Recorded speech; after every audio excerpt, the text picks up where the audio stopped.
Bilang panimula ng aking humilya, nais kong bulungan ninyo ang inyong mga katabi. Sabihin ninyo, marunong ka bang magdasal? Yun. Marunong daw? Marunong naman. Bakit ko ipinapatanong? Dahil marami sa ating mga kapatid sa Katoliko ay hindi marunong magdasal. Katunayan, marami sa ating mga Katoliko, pagdating sa pananalangin at pagdasal, sila'y nagiging paniki. Di po ba? Marami sa ating mga kapatid sa Katoliko, pagdating sa pagdasal o pananalangin, sila'y nagiging paniki. Bakit?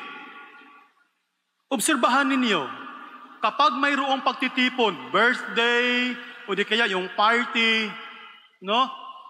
Kapag itinuro nyo ang Katoliko, "Hoy sister, ikaw muna mag-lead ng prayer." Ano yung sasagot? "Ay, ba't ako?" Di ba? Nagiging paniki, "Ay, ba't ako?" Nagiging ba't daw siya? Di po ba? Ang Katoliko, kapag pinalid mo ng prayer, nagiging paniki. Ba't ako? Di ba? O di ako yung minsan, itinutulak, ikaw na lang, ikaw na lang, ikaw na lang. Ikaw na lang, sister, ikaw na lang, sister. O di kaya, kapag pinalid ng prayer, paulit-ulit. Walang katapusan. Hindi alam kung saan lalanding. Di ba? Bato-bato sa langit, ang tatamaan, bubukol. Ganyan tayo mga Katoliko. No? Hindi tayo marunong manalangin. Pero alam niyo mga kapatid, sa ating mga kapatid sa ibang sekta, ang ganda nilang manalangin. Di ba? Parang nakakagaan ng puso kapag sila ay manalangin, "Panginoong Diyos, kami po ay narito, iniaalay namin ang aming sarili. Sana'y pakinggan mo kami, Panginoong Diyos. Alleluia, alleluia, praise the Lord." Di ba? Ang ganda ng ating mga kapatid sa ibang sekta kapag sila ay nananalangin. Pero tayong mga Katoliko, yung iba, ewan lang. Nagtutulakan kung sino ang manguna sa pananalangin. Na? Mga kapatid, siguro marami sa atin na natatanong, ano ba ang kahalagahan ng panalangin sa buhay natin? Bakit sa Ebanghelyo, hinihiling ng mga alagad ng Panginoon na sila ay turuang manalangin? Gaano ba kahalaga ang panalangin sa buhay nating mga Kristiyano? Bakit kinakailangang manalangin? Bakit daw? Para sa tamang makasagot, 1,000 para sa iyo. Bakit? Gaano ba kahalaga ang buhay panalangin sa buhay nating mga Kristiyano? Bakit ang mga alagad ng Panginoon sa Ebanghelyo, hinihiling nila kay Kristo na turuan silang manalangin? Naalala ko ang isang kwento ng isang bata sa school. Sa school, mayroong mga katekista. Sino ba dito ang mga katekista? Taas kamay. Ay, wala. Kaya pala. No? Sa school, may mga katekista, tinuturuan yung mga batang manalangin. At ang batang ito, mayroon siyang curiosity. No? Sabi niya, bakit kaya ang aming katekista, bago magsimula ang aming klase, nagdadasal.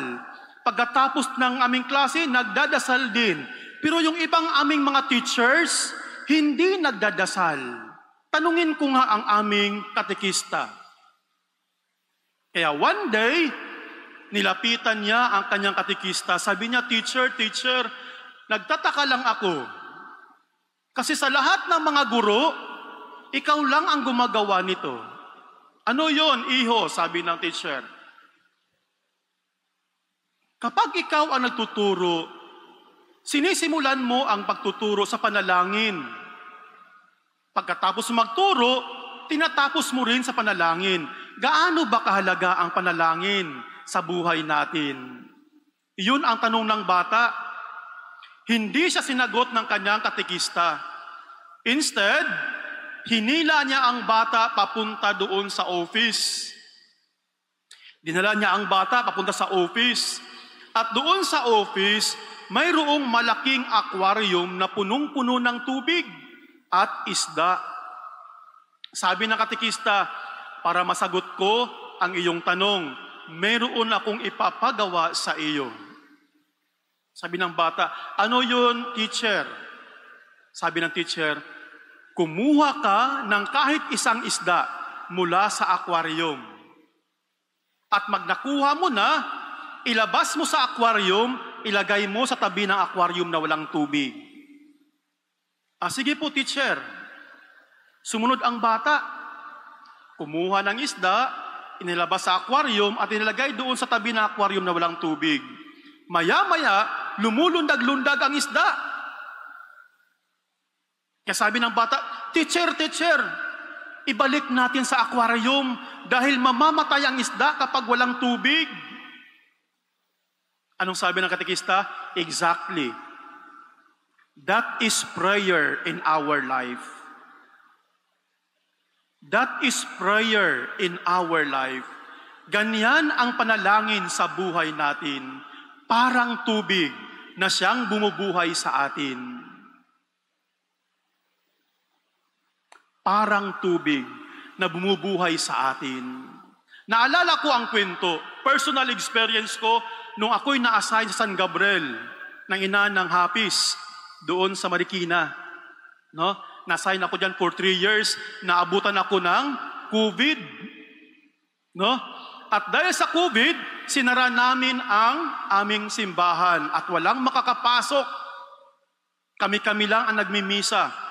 Maya-maya, napuno ang aking chat box. Anong sabi sa mga tao? Father, please, paatinin mo kami sa misa. Hayaan mo kaming umatin sa misa kahit sa labas lang. Kahit sa labas lang ng simbahan. Sabi ko, bakit naman?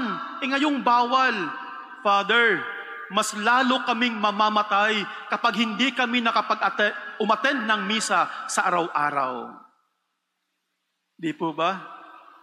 Ang ganda ng kanilang response. Para kaming mamamatay, mas lalo kaming mamamatay kapag hindi kami naka-attend ng misa araw-araw. Ang ganda ng ibig sabihin ng panalangin. Mga kapatid, ang panalangin ay hindi po idinagdag sa ating pagiging Kristiyano. Hindi siya add-on. Ang panalangin ay hindi dagdag sa iyong pagiging Kristiyano. Kaya ka tinawag na Kristiyano dahil sa panalangin. Hindi siya dagdag, kundi ang buhay Kristiyano at ang buhay panalangin ay kambal tuko. Hindi mo pwedeng paghiwalayin ang iyong pagiging Kristiyano at ang buhay panalangin. Anong sabi ni Mother Teresa? Alam niyo ba ang sabi ni Mother Teresa of Calcutta? If a Christian ceases to pray, he also ceases to be a Christian. Nakuha niyo? If a Christian ceases to pray, he also ceases to be a Christian. Kapag ang isang Kristiyano daw ay tumigil sa kanyang pananalangin, tinigilan niya ang kanyang pagiging Kristiyano.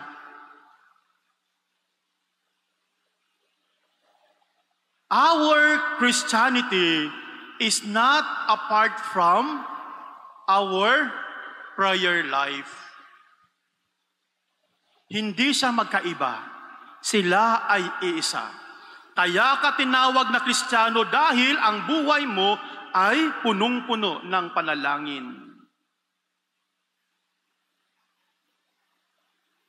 Kaya mga kapatid, sa buhay natin bilang Kristiyano, dapat matuto tayong manalangin. Make it a habit. Make it your character later on. Anong sabi ng sayings? Kapag ikaw daw ay marunong sumayaw, ang tawag sa iyo ay dancer. Tama? Kapag ikaw ay marunong kumanta, ang tawag sa iyo ay singer. Kapag ikaw ay madasalin, ang tawag sa iyo ay prayer. Kapag ikaw ay sanay na sa pananalangin, your entire being, your entire person becomes a prayer. Kahit na hindi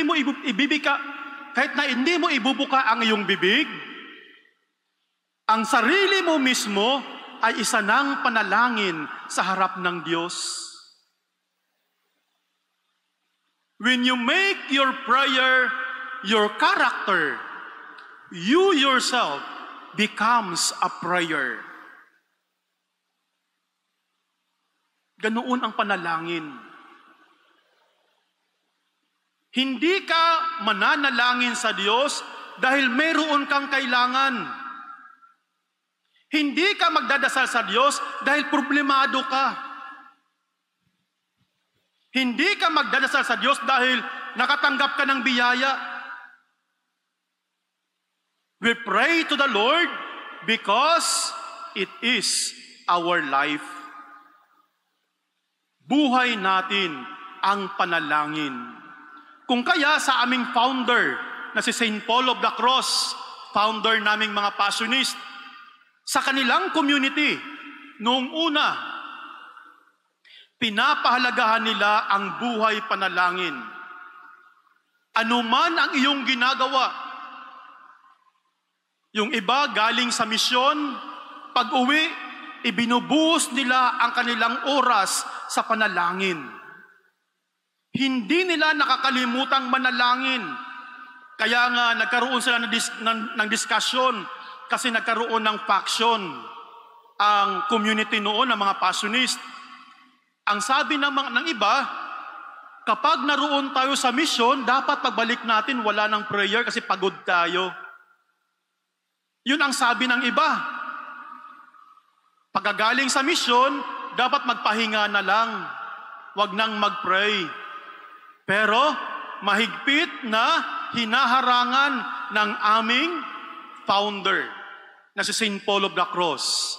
Sabi niya, kahit pagod tayo, galing tayo sa misyon, pag-uwi natin sa komunidad, dapat naroon pa rin ang buhay panalangin. Para sa kanya, ang prayer life was the source of their strength.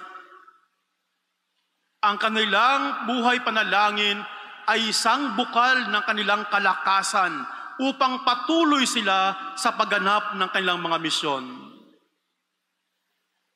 Maging sa aming kongregasyon, pinapalagahan namin ang buhay panalangin.